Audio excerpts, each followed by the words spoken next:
আসসালামু আলাইকুম। টমস ওয়ার্ল্ডের নতুন একটি ব্লগে আপনাদেরকে স্বাগত জানাই। আমি সাধারণত ঘুম থেকে উঠেই ছাদে যাই। আজকে ছাদে গিয়ে এই বেলি ফুল এবং এই করলাটা দেখতে পেয়েছি। মুরগির ঘরে উকিঝুঁকি মারতেই দেখি মুরগি একটা ডিম পেড়ে বসে আছে। ছাদ থেকে নেমে আমার রান্না বান্নার জোগাড় শুরু। আজকে খুব সিম্পল রান্না করব। ছোট মাছ কেটে ধুয়ে পরিষ্কার করে মশলা মাখিয়ে নিলাম। এদিকে আমি পাঙ্গাস মাছ রান্না করব বেগুন টমেটো দিয়ে। কড়াইতে তেল গরম হওয়ার পর আমি ছোট মাছগুলো ভেজে নিচ্ছি। আমি এটা মূলত ভুনা করতে যাচ্ছি। একটু ভেজে নিলে এটা ভুনা করতে সুবিধা হবে। সেম তেলে আমি পাঙ্গাস মাছটাও ভেজে নিচ্ছি। মাছ চুলায় দিয়ে ভাজতে ভাজতে আমি মাছের জন্য মশলাটা তৈরি করে নিচ্ছি। যে কোনো রান্নায় আপনি যদি বাটা মশলার টেস্ট পেতে চান, তাহলে গুঁড়ো মশলাটা যদি পানির মধ্যে এভাবে রান্নার বেশ কিছুক্ষণ আগে ভিজিয়ে রাখেন, তাহলে কিছুটা বাটা মশলার স্বাদ চলে আসে। আমি এখানে 2 ধরনের মাছের জন্যই মশলা নিয়ে নিলাম। যেটা একটু পাতলা সেটা আমি ছোট মাছে ব্যবহার করব, এবং যেখানে মশলাটা একটু ঘন সেটা আমি পাঙ্গাস মাছের জন্য ব্যবহার করব। প্রথমেই আমি ছোট মাছটা রান্না করে ফেলছি।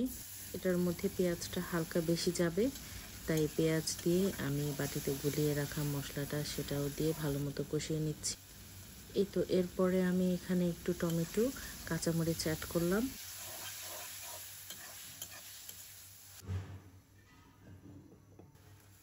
এবার আমি ভেজে রাখা ছোট মাছগুলো দিয়ে দিচ্ছি।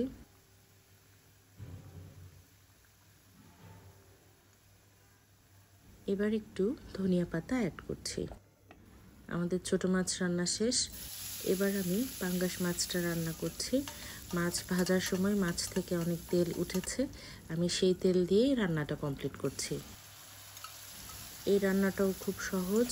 আমি এখানে পেঁয়াজটা কিছুক্ষণ ভেজে গুলিয়ে রাখা মশলাটা দিয়ে ভালো মতো কষিয়ে নিচ্ছি। মশলা কষানো হয়ে গেলে কেটে রাখা টমেটো, বেগুন, ধনেপাতা দিয়ে ভালো মতো নেড়েচেড়ে মিশিয়ে নিতে হবে। সবজিটাও সামান্য কষিয়ে নিয়ে এরপরে এর মধ্যে ঝোল দিয়ে আমি মাছ দিয়ে দিলাম। রান্না করতে করতে আমার মাথায় হঠাৎ এলো, এটার মধ্যে যদি আমি একটু কাঁচা আম দিই তাহলে এটার টেস্টটা কেমন লাগবে। তারপর যেই ভাবনা সেই কাজ, আমি এখানে 2 টুকরো কাঁচা আম কেটে ঝোলের মধ্যে দিয়ে দিচ্ছি। কাঁচা আম দেওয়ার পর এটার জালটা খুব বেশি বাড়িয়ে রাখা যাবে না। এমনিতেই এটা বেগুনের তরকারি, বেগুনটা তো খুব নরম একটা সবজি।